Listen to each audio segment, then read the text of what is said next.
All right, so we've had a lot of fun today. We've done silly stuff. Yep. Yeah, we've done nothing serious. It's pretty much all been silly, but we've had a lot of fun. We're looking forward to what we've got left in store for you. We're going to bring on two very funny comedians.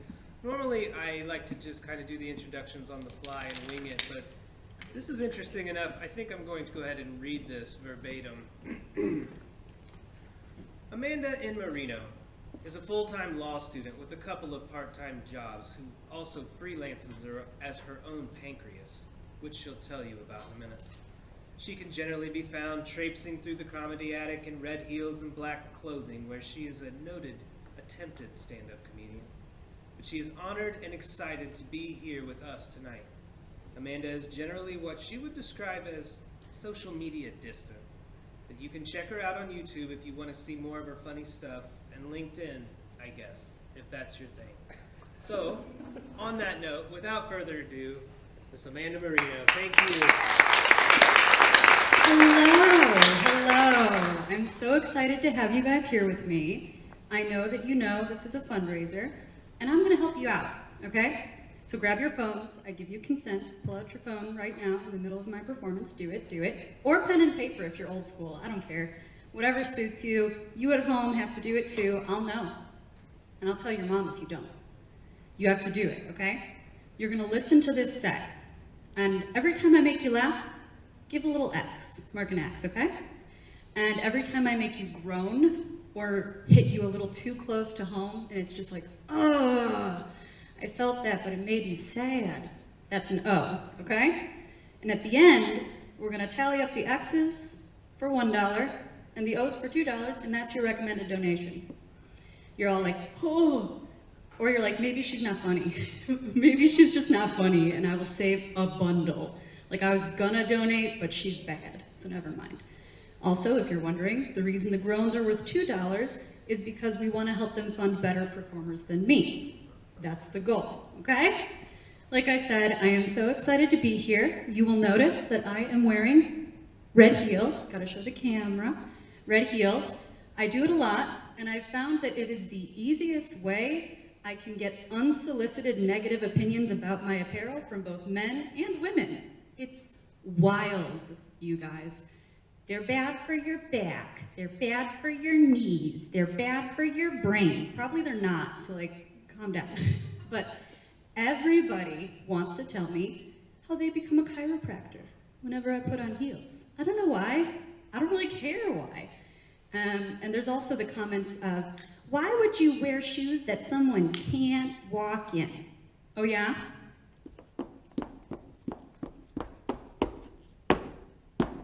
Did you guys see how I slipped there at the end?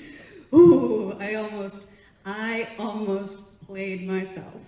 But they do that. They'll be like, women in heels look like baby giraffes. We don't, for two reasons. First of all, if I stood before you today, cute as a baby giraffe, you wouldn't care what I was wearing. It wouldn't matter. You'd be like, oh, look at those baby giraffe eyes. And that little floppy little tongue, like, aw. And then you would cry when a lion bit into my ass. And that would be our relationship, right? You wouldn't care. And two, this is much more important. So since you already have your phones out, take notes. Baby giraffes doesn't cut it for me. We need a better name. I'm talking giraffe, right? Instead of baby giraffe or giraffe calf, I want giraffe. Because you know that the baby boomer giraffes are not running around complaining about baby giraffes bumping into them when they're eating leaves. No. They are busy trying to make sure they eat all the top leaves off of the trees in the next 7 to 13 years. So there's nothing left for the giraffe. And if that hit you close to home, you're a millennial. I'm so glad. It's a good time. And I do love heels. You forgot this was a heels joke, didn't you? This was a heels joke, and then we got to giraffes. I'm pretty diversified. I don't want to brag. But I do wear them, and I think the best part for me about wearing heels is that I don't have to listen to what anybody says about heels. Don't you love it when people just mind their own fucking business? Isn't it the coolest thing? Like, go ahead, round of applause, I see it. I saw hands come together. Go ahead. We love when people mind their own business. Oh, it's great. It's my favorite thing. I will say heels are hard to wear in the airport, but that's also because everything that you do in an airport is harder than anything you do outside of an airport. You're all like, airport jokes? I haven't seen a plane in years. But it's true, right? Like, as if travel wasn't hard enough, I also have the diabetes. I have type 1 diabetes. I've had it for almost 6 years now. And flying while diabetic is real. It's not a crime, but it's a real big problem, okay? Because you go in and you say, I have a little glucometer. It's right here on my stomach, and it's gonna set off your metal detector.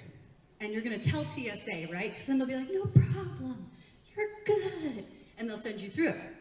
Wrong. The conversation goes a little bit more like this. I will be the first character, and you will meet the TSA agent shortly. Hi, good morning. How are you doing today? Okay, awesome. I can relate to that. Hey, I just want to let you guys know before we scan me that I have a glucometer right here in my abdomen. It's gonna set off your metal detectors. And I watch in real time as like my words just bounce off of their heads and float away. It's horrifying. But I have to keep going if I want to get home. So I step into the machine, throw up the Masonic hand signal, I wait, I put it down, and then they're like, ma'am, I'm gonna need you to step over here for a sec. Something in the area of your waist has set off our metal detectors. And my eyes roll back into my head, but I don't want to black out, because if they think I'm on drugs, I still can't get on the plane. So I waddle over here, assume this position, and I wait, and they pat me down, and they go, huh, there seems to be something in the area of your waist that has set off our metal detectors. And I'm like, wow, I think I told you that already, but I do love to see an independent fact checker. Good for you. Good for you. Don't just take me at my word that I know what's on my body. You check that shit out yourself. Yourself. And then they go, you're free to go. And then me, like the dumbass Midwesterner I am, go, oh my God, thank you so much, I'm so sorry. Let me just get my laptop hooked up to my belt. Let me grab everything I own that I packed. Let me just get out of the way here for a second. Let me just slide out of the way. Like, that was their fault. I didn't do that. They unpacked my shit. They wanted to touch my butt. That wasn't my fault. It's a wild time. But not the worst thing that I've put my body through. In the last year, I decided to change my fitness regimen. I'm breathing on this mic a lot. I have a lung condition, and I'm just now very aware of it. So like, in case you're thinking, wow, why is it so aspiratory at home? It's me. Sorry. I'm so sorry. But I needed to shake up my fitness routine. So I decided that doing nothing until I fat-shamed myself onto a treadmill wasn't gonna cut it. I needed more violence, right? So I took up wrestling. That's not a joke, so you're right not to laugh. I really do wrestle now, and it's awesome. I do it at a gym in a location, and I won't tell you which one or where, because this is not the body that sells gym memberships. No one walks into a gym like, that's the bitch I want to be, that skinny one right there. She's kind of paunchy, like, that's the one. No, it's not it. So to protect their identity, I go to a gym in a place. And I wrestle, and it's me and about 5 guys. We snuggle each other unconscious. It's kind of cool. My mom's really proud. She loves that I do this. But it's new to me to feel like strong and like in control of my body and like tough. So new, in fact, that I can generally predict one of 2 things will happen, because these men do not exist in Amanda's weight class. They don't. It might be hard to believe, they don't make them this size. They don't. So the first thing that I'll usually see happening is that I'm gonna get my shit rocked, right? Like, I'm gonna get destroyed. Case in point, we do this thing called a knee tap drill. So basically you're gonna reach in, like you're gonna take someone down, boop, and then you reset. That's the whole drill, right? So I went to this guy, very large, very corn-fed, I said, knee tap drills? And he was like, yeah. So the bell dings, we tap in, and my head is in the mat, straight down into the mat. And he's tapping my knee, holding my head to the mat. I don't know what he thought knee tap drills were, but apparently I had to stop him from tapping my knee by getting up. That didn't happen. But though it's not my proudest moment, I've had some successes as a wrestler. I've created my own moves for my body type. I'm best known, I guess you could say, for the horny spider monkey. You might want to write this one down, this one's good. The horny spider monkey. So someone who is probably big enough to take a shit as big as I am, squares off against me, I sprawl on him, bah! And then somehow, some way, he can still get up. I don't know. It's craziness. But rather than trying to fight away from him, I will lean into it. And I will hook a leg, and an arm, and one more arm, and then I just stay there. This is it. And I stay there till one of us dies. Okay? I get my address forwarded, Matt's Upper Torso, USA. This is where I live now. And I lean in real close to his ear and I go, get comfy, bitch. And he goes, what? And as soon as he sticks his neck out, I choke him because you never expose your neck when you're wrestling, right? Wrestling is fun. It looks like you guys don't wrestle at all, but I think that you all should because it's fun. Wrestling also actually helps in other parts of my life. I have a dog. She's big, black and floppy. Her name is Onyx. She's watching the stream right now, or at least the TV is on in my house, and Onyx might be watching the stream, or she might be upstairs in my bed. 50-50. She's supportive, but like, amateur comedy doesn't do it for her, okay? I love her with my whole heart and soul. She's a mixed breed from West Virginia, which does mean that she is the most diverse export coming out of West Virginia. I have a certificate that proves it. That is the best you're gonna get. And I don't know what breed she is. I have no idea. But people ask a lot, all the time. Once, I take this dog to Florida, right, to a Petco. And we go in, and this crazy lady, give it a second, this crazy lady and her two kids who are destined to be crazy, look at us. And the daughter goes, that looks like my dog. And the mom turns and goes, it does. What breed is she? And I'm like, black and floppy? Like, I don't know. I didn't come here to talk to strangers. I'm buying dog food, okay? And she goes, what? And she aspirated on the microphone like I am trying so hard not to do. She goes, what? You mean you haven't done a doggy DNA test? No, ma'am. She goes, well, we did one for our Sir Chauncey, or whatever the hell this crazy lady calls her dog, Sir Chauncey. And he's part Labrador, part Pit Bull, part Bloodhound, and the list goes on for some time. Like, she's making stuff up, right? Part Emu, part Kitchen Sink, part... And finally she gets to the end, and she goes, and it only cost me $126. And so I just blinked, like, what? That's crazy. And I couldn't respond how I wanted to because I didn't think of this until weeks later in the shower.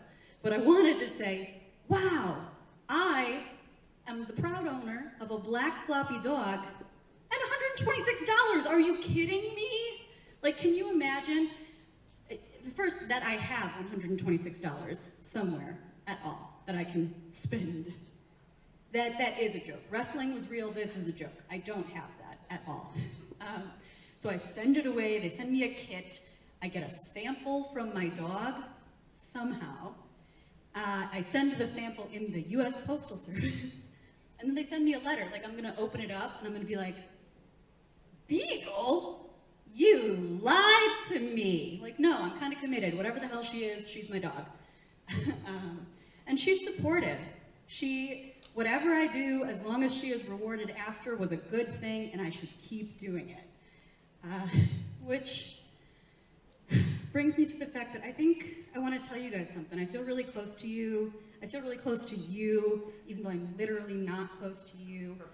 Are you guys okay if I make a confession real quick? Yeah. Can I tell you guys something? You'll keep it between us and the internet? Okay.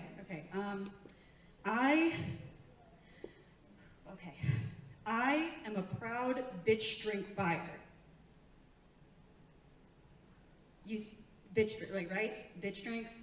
There seems to be some confusion in the room, so let me help you out a little bit. The bitch drinks are the ones with names that are 15 syllables long. The bitch drinks are the ones that are the colors that look like they come out of the back end of a unicorn. The bitch drinks smell nice before they smell like alcohol, right? That's what we're talking about here, bitch drinks. To contrast that, since I still see some confusion here, there's man drinks, right? We've got bitch drinks and we've got man drinks. And man drinks are made to feel like a fire eater who doesn't know you don't swallow. That's what it's for, okay? Like I don't get it. Stated differently, since I love talking about alcohol, stated differently, if you're in the woods and you're starving, people who like bitch drinks will find a tree and pluck a fruit from it and eat the fruit, right? People who like man drinks will gnaw on the bark of the tree.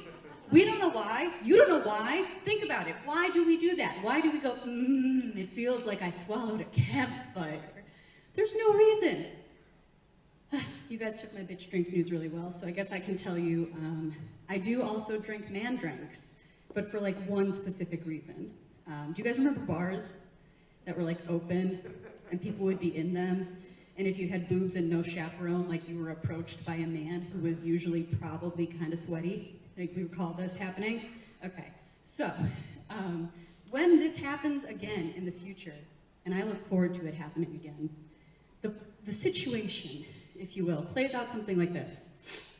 Hey, can I buy you a drink? Oh my God, okay, yeah, sure, yeah. And he goes, hey, what kind of drink do you want? And now the challenge has been made, and I have to follow through to the end. So I go, like, I don't know, tequila? Let's do tequila. And then he has something go off in his brain and says, oh, you're a freak though, you're crazy.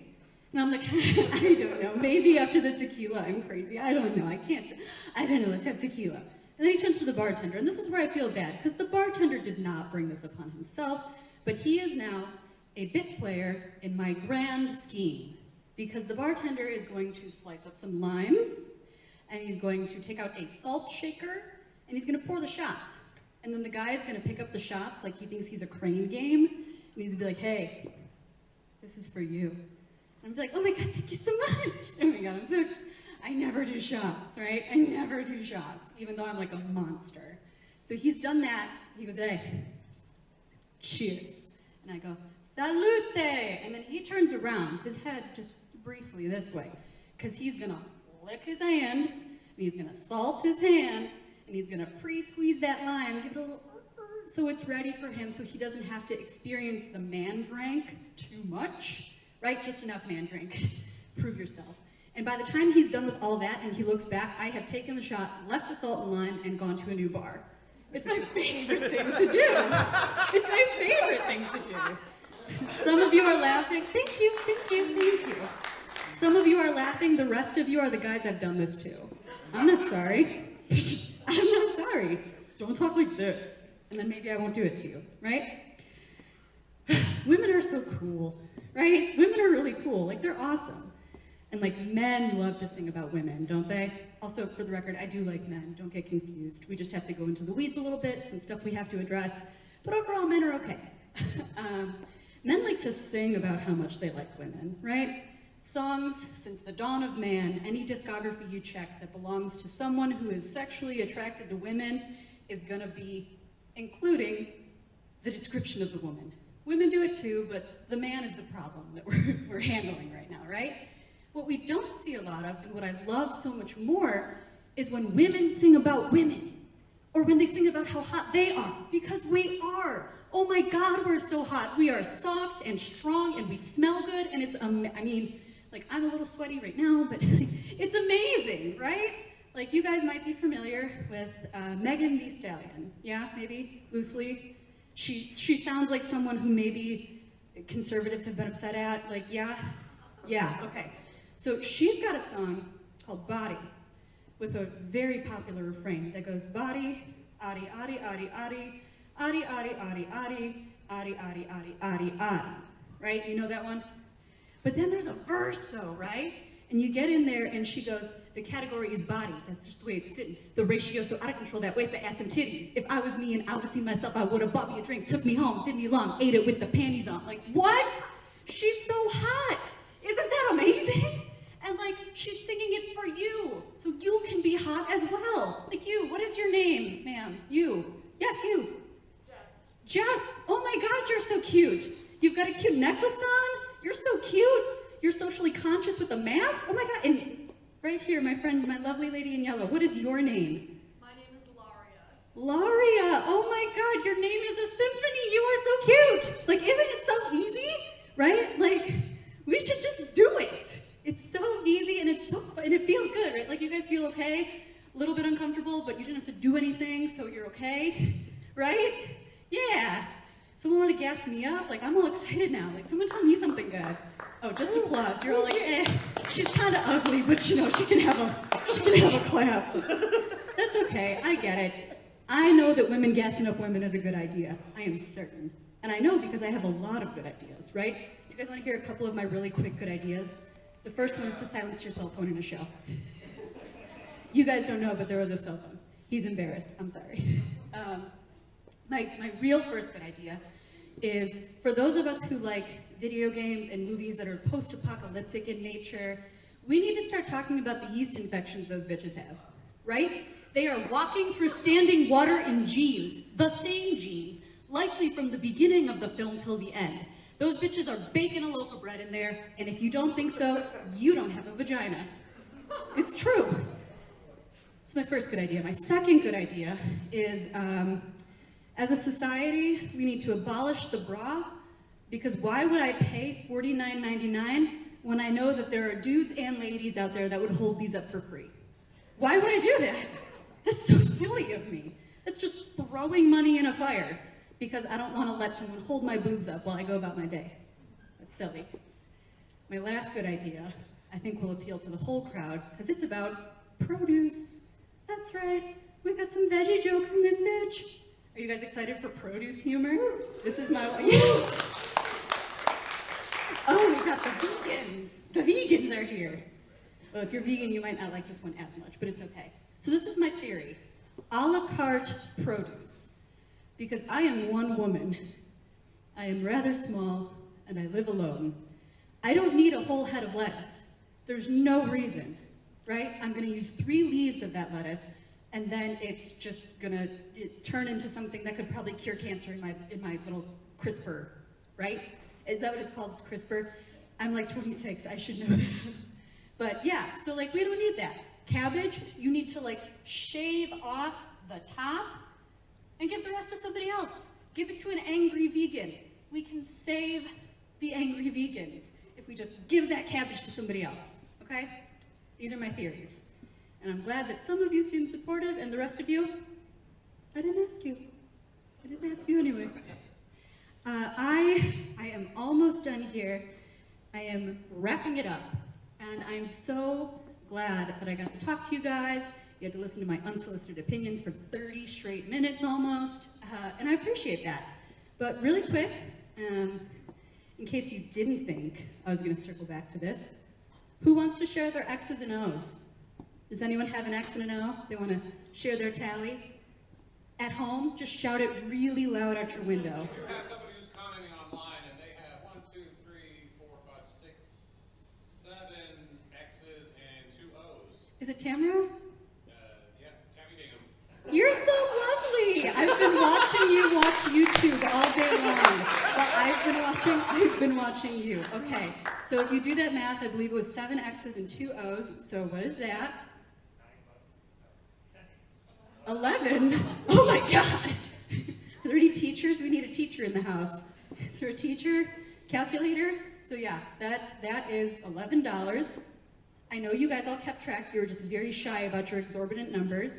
And as you walk out, they will take your credit card before you can leave. Just check your number. It's fine.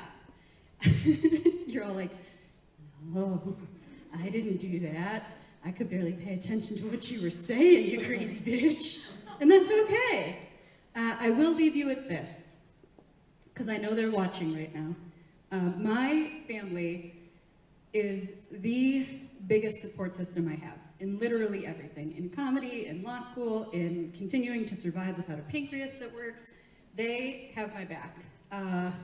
But they are also the source of the most content that I am the most afraid to use, because they'll get mad if I say stuff, right?